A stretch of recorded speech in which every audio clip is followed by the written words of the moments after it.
What's up, everybody? It is the Best Bot Kiss Move back with another video, and this could have easily gone as a live stream, but I'm not sure how long I'm going to be here. Actually, I think the only excuse that I'm actually making this video is because I wanted to show off the T-shirt from King David and the Iron Wars podcast, official Hold the Line T-shirt. This was very popular over the weekend, especially in LA.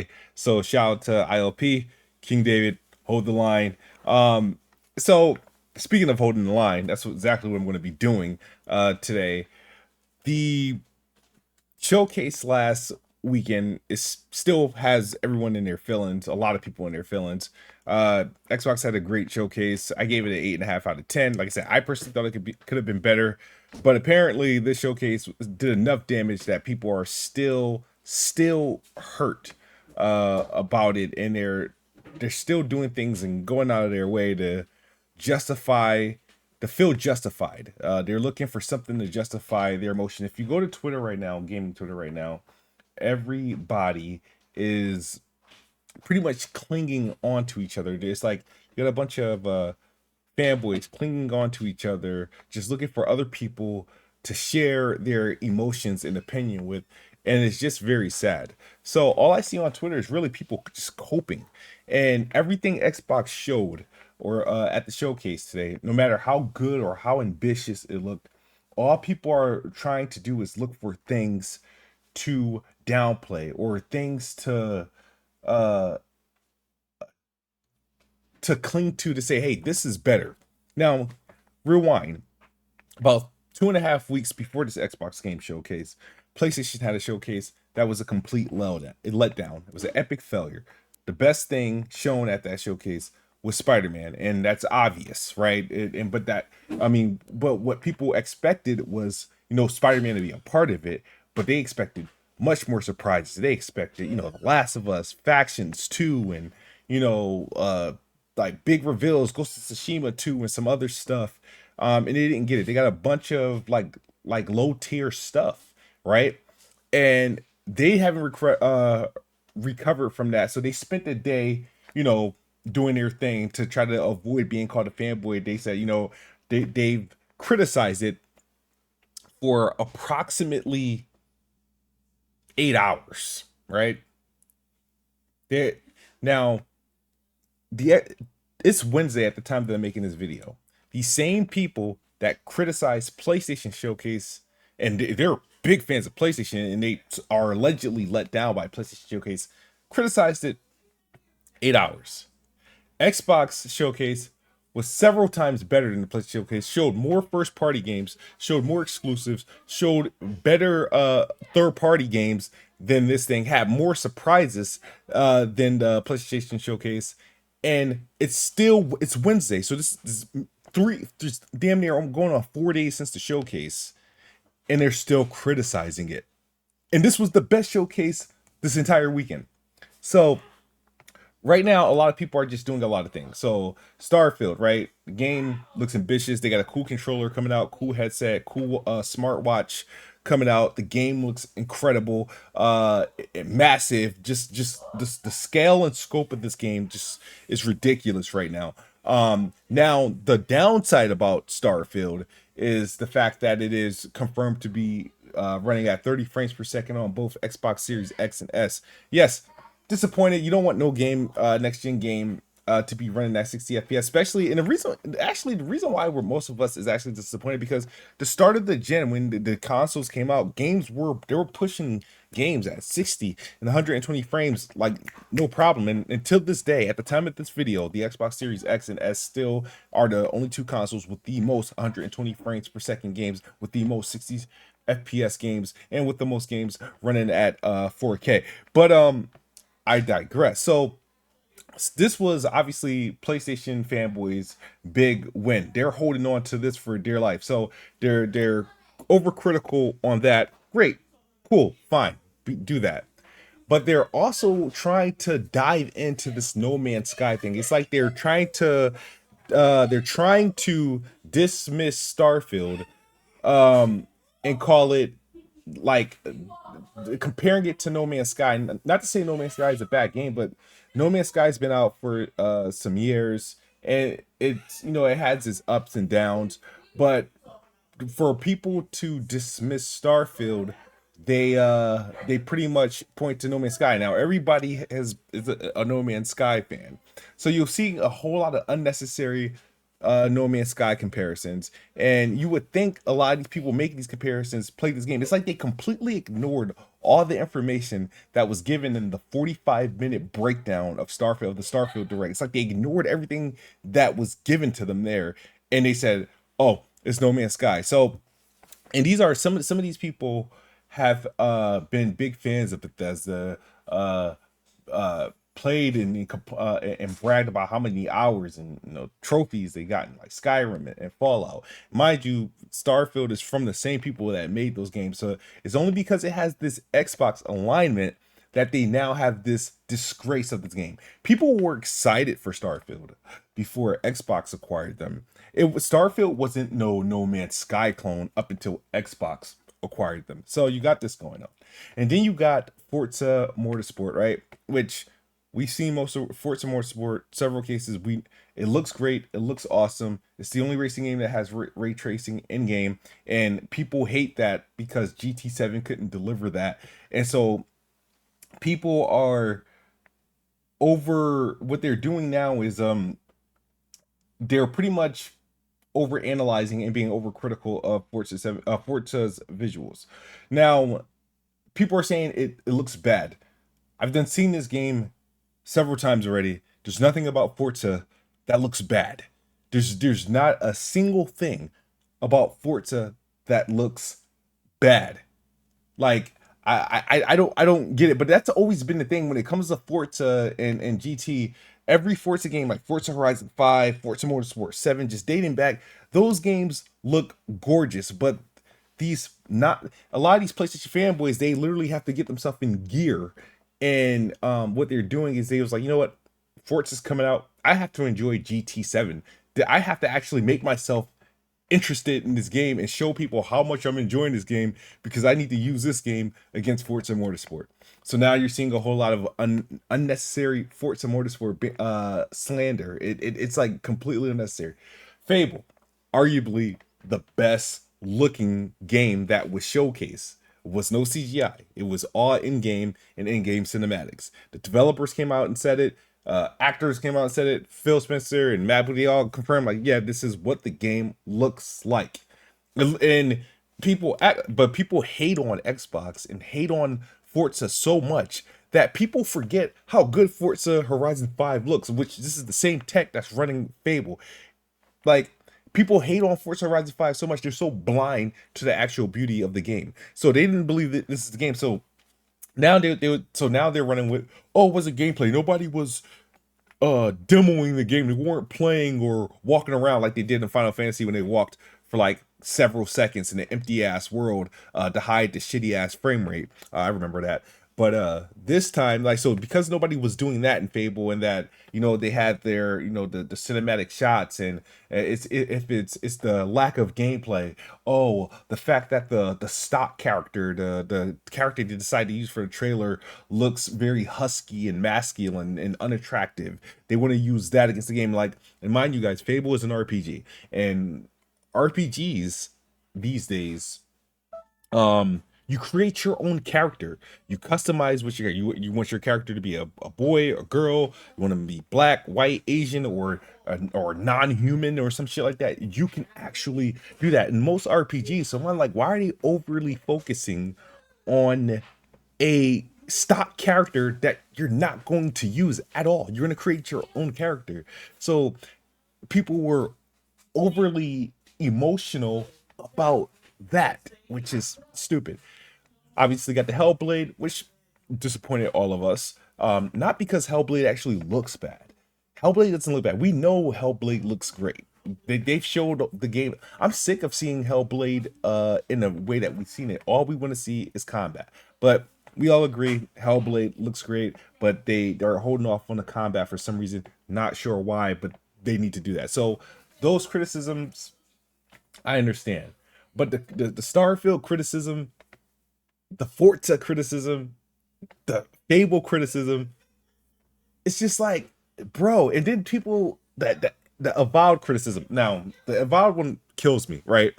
So everybody's like talking as if Avowed was downgraded. They keep saying Avowed, oh, this looks different. This is not what I imagined it. Now, prior to the showcase, right? Prior to the showcase, we've seen Avowed once. And you know what we've seen of Avowed? A CGI trailer, I think that was approximately 90 seconds long. And all we saw in that Avowed trailer was burning arrows and a cool hand animation similar to what we see in Ghostwire Tokyo. That's all we got. And sure, it was a little darker or anything like that, but nothing about that Avowed trailer, that CGI trailer, gave us any indication of what we're getting, right? So now they actually show off gameplay and an actual realistic game, because the CGI didn't look like a game that I'm gonna just start playing at those visuals. What we got was what I expected from Obsidian. And the reason why I expected Avowed to look like that was this: when Microsoft first acquired Obsidian, and the first thing when that game that they did the Outer Worlds, this was before the deal was closed. They did the Outer Worlds, and the outer people were jumped on the Outer Worlds because it was supposed to be the better version of Fallout. Oh, this is the Fallout we wanted, right? It was Obsidian's Fallout. It was a budget Fallout, but it was good, very very good. And what made the Outer Worlds great is that it had, obviously, the visuals, the humor, the RPG elements. It was fun. It was wide, but it wasn't as long drawn out and as a Fallout game. It was a Fallout game that you can complete. It was nice. It respected your time. You can get through the game, and I think in about 30 hours. Had great DLC. It was a Fallout with color, right? The color palette was just better, more desirable color palette and graphics versus what you get in Fallout, where it's kind of everything's kind of like stale and grainy and gray and brown and stuff like that. And all I feel about is what Obsidian, what Outer Worlds was to Fallout. That's what Avowed is to Skyrim. And that's exactly what it looks like. It literally looks like what an Obsidian Skyrim would look like. And people are, I guess, upset. They're trying to compare it to Sea of Thieves, which the game looks nothing like Sea of Thieves to me. It's like, it just looks like, huh? If the guys that made Outer Worlds made a Skyrim clone, that's what I expected it to look like. And it looks fun. It looks attractive. Looks like something I can actually dive into and actually complete. So, and I'm happy that the scope isn't like super like duper large or anything like that. It's normal. So people literally over the past couple of days have been uh dwelling on just hammering against Xbox. And you got your usual suspects. You got your Nick Marcellis, you have your Red Dragons, who are just hammering. Like, these guys can literally go on like vacation. They can take a break. They can go through things, but when they come back on like on point. Like, you know what? Let me double down on my hate for Xbox. And the thing is that what I don't understand about a lot of these people, and that I find, and people, this is gonna sound bad, but what I find unattractive, what I find just disingenuous about them, it's like, dude, the energy is just unnecessary. Like, a lot of these people, you can't have gaming conversations with. You can't. You can have console work conversations with. You can have platform conversations, but you can't have gaming conversations with them, because they hate everything. They hate everything that's like Xbox. And I said in my tweet, there's nothing Xbox can reveal or release that will impress a hurt, emotional, and battle-tested PlayStation fanboys. So I want them to stop pretending that Xbox disappointed you. When the fact you hate everything Xbox has their hand on. That's like, they hate everything Xbox has their hand in. It's like, stop pretending that Xbox did something wrong. You just don't. There's nothing Xbox can do, right? Xbox can literally buy Grand Theft Auto, right? The rights to Grand Theft Auto today, and release like in a year or two as an Xbox exclusive, and it'd be the Grand Theft Auto we all wanted in the door, but because it's on Xbox, you will not like it. For example, Atlas. I'm not even sure if it's been confirmed as a multi-plat yet, but they revealed like 3 games or something like that on the Xbox Game Showcase. One of them appears to be a new IP, right? And as of today, it's still an Xbox. Is it? I don't think it's an Xbox exclusive. It might be timed, but it hasn't been announced for any other platform. And allegedly, Xbox has some 48-hour embargo, which is well beyond that 48-hour embargo, and this game still hasn't been confirmed for any other platform yet. But Atlas has a new game, and it's on Xbox. And if this was PlayStation, right? If this was PlayStation, people would be like, "Oh my God, it's not Persona 6, but like this is gonna be great. It's a new IP from Atlas." Da, da, da. Nah, nobody wants to give that because it's Xbox. If it was PlayStation, the reaction to it would be completely different. If PlayStation, I'm gonna say like my dude Jack Move said, if PlayStation had the same exact showcase with all the same games, it would be a complete different story. Now, what's going on in the PlayStation side? They released this Final Fantasy 16 demo, which runs like crap on its performance mode. But people are already going, "Oh my God, this is game of the year," all this stuff. In the same sentence, they're telling us how bad Starfield is at 30 frames per second, where they're pretty much playing Final Fantasy 16 at like 37 frames per second in its performance mode, or they got to settle for 30 frames per second in its quality mode. Yeah, Final Fantasy is a open world RPG, but it's like not even 1/100th of the size of Starfield. Nowhere near the scale. So I just to give you guys a heads up, I expected Final Fantasy 16 to easily give you a lock 60 FPS just based off the type of game it is. It's like that Devil May Cry-ish esque type game, rapid combat. I figured they'll have both modes, but by and large, I expected it to be a 60 FPS performance, just like I expected Redfall to be a 60 FPS performance, and that didn't happen. And that's why I'm disappointed in Redfall and not really that disappointed in Starfield, because I expected Redfall to be 60 FPS. I had my feelings about Starfield. And the reason why I have my feelings about Starfield because you got to consider it's Bethesda, the type of game that they're making, and then I also think about games like Flight Sim, where it's like kind of hard to expect that game to be 60 FPS. It's just too just large of a game. But when you say that to people, it's like I'm being disrespectful for using logic, right? Sure, I've said in plenty of tweets, I prefer 60 FPS. I do. If I can get 60 FPS, I will choose it. But if I can't get 60 FPS, I can't get 60 FPS. And a lot of people are talking and they think they're wise. They think oh well, I'm gonna just buy me a ROG Ally or a Steam Deck, or I'm gonna get me my PC is gonna run it at 60 FPS. The biggest lie that people online is people assume that just because you have a PC, you're going to run the game the best possible. People just is under this strange assumption. I made that mistake almost with every game. I made that mistake with Ghostwire Tokyo. I made that mistake with Redfall. I made that mistake with Spider-Man. Even though I got decent performance out of Spider-Man, and it's even better now after updates. But I did initially made that mistake with Spider-Man. I made that mistake with a Plague Tale Requiem. These were the games that had, a performance like not the best performance on consoles, right?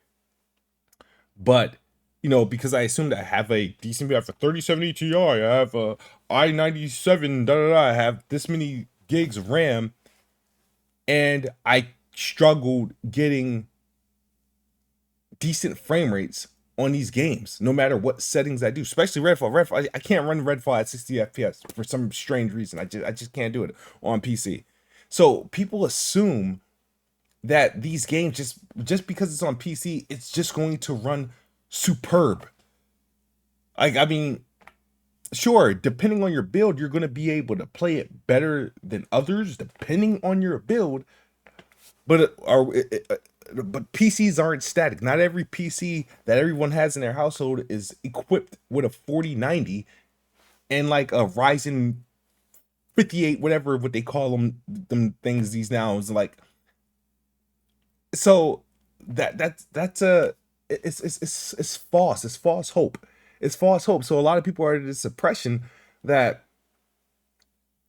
even sure you'll be able to play Starfield above 30 FPS on PC. Absolutely. It may not be 60. It may not even get to 70 or 100 frames. No, you might have problems. It's a real possibility. The PC specs are also kind of somewhat demanding. It requires a SSD, unlike Ratchet and Clank. It requires a minimum requirement is a 1070, and the recommendation is a 2080.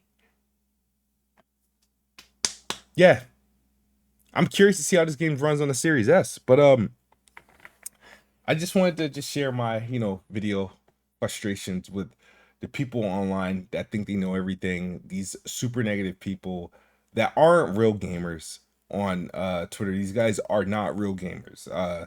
Not gamers at all. You can't have gaming conversations with them. These guys are just people who like to argue. They like to cling. They like to huddle up. They like to have to link up with other people, and they like to like feel important because they just like to hate, and it's just very unfortunate.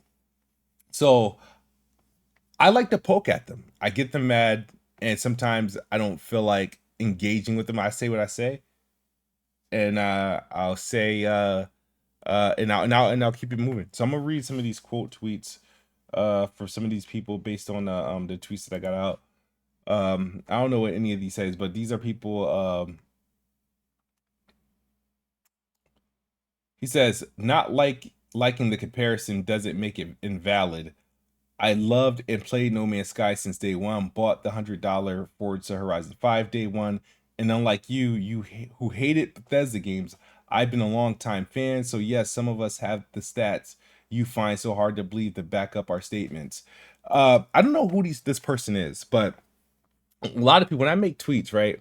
None of these people like are deal with me or talk to me on the day to day, but they go out of their way and to prove, like, if I was talking to you, I was like, hey, JRPG innate, you don't do this, then I would understand your point. But you're pretty much like, you're telling me for no reason because I don't think I was talking to you. You know what I mean? I'm clearly talking to people that clearly ain't you. So I don't care what you buy. I don't care if you bought Forza Horizon 5. And people like to use this Bethesda argument like it's never going to change. I've never jumped off the what I said.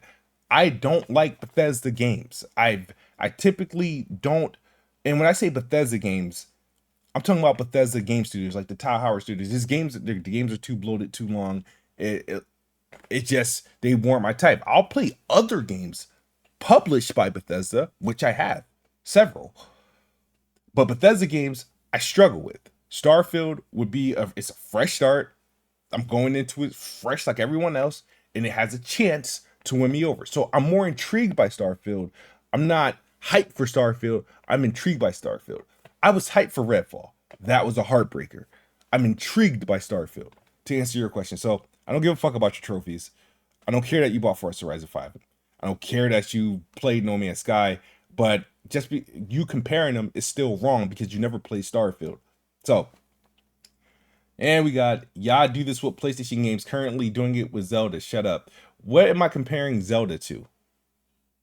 Crackhead. This guy, DC Gaming. You made 25-minute video on the Spider-Man box art. Please spare us if you don't do the same shit. Again, with these square-headed people. The 25-minute video that people keep saying I made on the box art, which is probably my actual last video. It was a video exactly like this. Criticized. Now, this time, on this video, I spent more time talking about the content and self and not more time on other people. The box art video, the 25 minutes, I spent 3 minutes just on the overall, like, hey, I thought the box art was lazy and people are mad at me. And I gave 4 minutes talking about what people were coming back to me with, like how mad they were getting. And then I spent the next 20 minutes responding to what? Tweets. So it's these frauds that say shit and they think they're funny and they keep spreading FUD as if they can't click on that 25-minute video and watch it and clearly see that I wasn't talking about the box art. I give a shit about the Spider-Man box art. I still to this day think it's lazy, but I never made a 25-minute video about the box art. About the box art. I never made a 25-minute video about the box art. So stop lying. Get a life. Indie games. Do you think it's only Xbox that this happens to? Y'all were doing the exact same thing when God of War was out in 2022 and y'all couldn't quit crying over Zelda just a month ago. Yeah, I think I got probably about 2 tweets about Zelda. And one of them is related to my Redfall rant where I said, you know, I had my, I was ranting about Redfall being 30 frames per second. And I said, I understand that Zelda, which is likely going to run sub 30 FPS, will be held as the greatest game. But overall, the thing is, like Andy Games, what he don't understand, if you go through my profile, I'm not like these fuckboy PlayStation fanboys. I'm not like these clingy ass dorks nerds who do nothing else but just speak negativity. I don't tweet about Zelda. I don't even tweet about Nintendo like that. Like, it's not my preferred platform. I don't tweet about things or talk about things that I don't really play. I'll have a comment here and there. I'll talk from afar. But the thing is that I played Breath of the Wild day one when it came out. And I was like, I don't like it. Right. And so I didn't have any anticipation or interest in Tears of the Kingdom. So you're wrong. I never cried about Zelda. I never cared about Zelda. And I never spent an exorbitant and a huge amount of time really dwelling on Zelda like the way you and your butt buddies do on Xbox games. You also said God of War. You can look up that. I'd probably have no tweets about God of War. Like I played 2018, beat 2018, played Ragnarok, got bored with it really quick, and I haven't picked it back up. But I didn't dwell on how much I didn't like Ragnarok. I barely talked about it. I just kept it moving. And this is what happens. You got these group people. I complain. The thing is, my Twitter, I talk about people talking about Xbox all the time. I don't talk about PlayStation. People think I talk about PlayStation because I'm usually arguing with PlayStation fanboys who talk about Xbox. That's all. I don't talk about PlayStation like that because there's nothing going on with PlayStation that is satisfying me. People confuse my rants and my talking points for Square Enix and Final Fantasy, but that's not PlayStation. Until PlayStation buys them, that's not PlayStation. That's Square Enix and Final Fantasy. I have my own take against Square Enix, and I think Final Fantasy is one of the most overrated IPs ever. But he's wrong. He's just picking out games and he's assuming that I talk about these games. I don't think I have that many. I don't think I have many talking points about God of War. I don't think I have many talk about War. I probably don't even have a video on God of War. I don't even think I have a video on God of War Ragnarok. And I definitely don't have a video on Zelda. I know for sure I don't. I don't make videos on Nintendo. At least I haven't in a while. Like when the Switch first came out, I had a couple videos here and there, unboxings. I did the Switch game disc. But I didn't have really dedicated videos to Nintendo up until that point. So, same old bus driver. Boy, if you don't sit down and hush, always got something useless to say, and he has the audacity to tell others not to do it also. See, people don't like being called out for their stupidness. They waste time and energy being negative, talking shit because they need help, and they don't like me doing it because they don't like me, period. They don't like me in general. Like I don't have the right to criticize people. All these people do is criticize people and criticize things, but when you call them out for being stupid, it's wrong. But I'm gonna keep doing what I do because it makes you guys mad. Dude, you do the same shit towards PlayStation games. Name them. What PlayStation games? What do I do towards PlayStation games? Name them. Huh? He says he cropped out a tweet. Me and Chris Righteous was arguing. Now, the thing about this tweet, and I have to go and find the original tweet, but this tweet started with like Ratchet and Clank. Yeah, I recall when Psychonauts came out, Psychonauts 2, people were like doing these unnecessary comparisons with Ratchet and Clank and Psychonauts 2, how much better Ratchet and Clank looked and stuff like that. And shit like that annoyed me. Just like these No Man's Sky Starfield, these dumbass comparisons that they do now. And I was like, okay. And people know how I felt about Returnal. I've played Returnal. I have a challenge on my stream. I didn't beat the game. I didn't like the game. And I've played Recore. It was okay. I thought it was a bit underrated, and I'm one of the rare people who beat it because a lot of people didn't beat Recore. It was too difficult for some people. And yeah, I said I stand by my Returnal and Recore comparisons. Returnal is new. Its style of play has been. I said Returnal is new, and its style of play has been done before, such as Recore. Comparing new IP to existing IP, my spelling was all jacked up. With similarities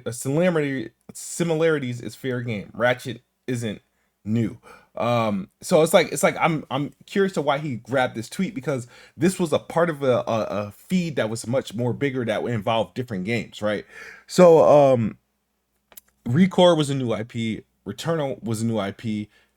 They did some things. They did something similar. Now, as you get into Returnal, it's more of a man, I can't explain the type of game that Returnal is. It had more of a thematic. Recore had some of the things that Recore had in its gameplay, but they didn't build the game around it. Some of the core elements that Returnal built this game around. But overall, I compared them. I compared them in a way where I think is realistic. I personally don't like Returnal. I don't even know if I ever said Recore was a better game. I just feel like Returnal is not doing anything new. I felt like people made a big deal out of Returnal. And the thing is, at the end of the day, right? Nobody's pile driving Returnal. That was your quote unquote game of the year that year, right? People are pile driving Starfield for just because it's Xbox. If this shit was still a multi-player game, trust me, people wouldn't have no smoke for the game. No smoke. So that's all the so far the tweets there, but I just wanted to let me see if people gave me tweets on this one. Didn't you make a 24-minute video on Spider-Man 2 box art? No, I did not. I did not. Again, I don't like people commenting on my content if you don't watch it. If you don't watch, just admit you haven't watched it. Crackheads. Crackheads. All right, but I'm done, guys. It's been real, man. I just wanted to get this video out the way. Hopefully you guys enjoy. Fuck you to everybody else. All right, peace.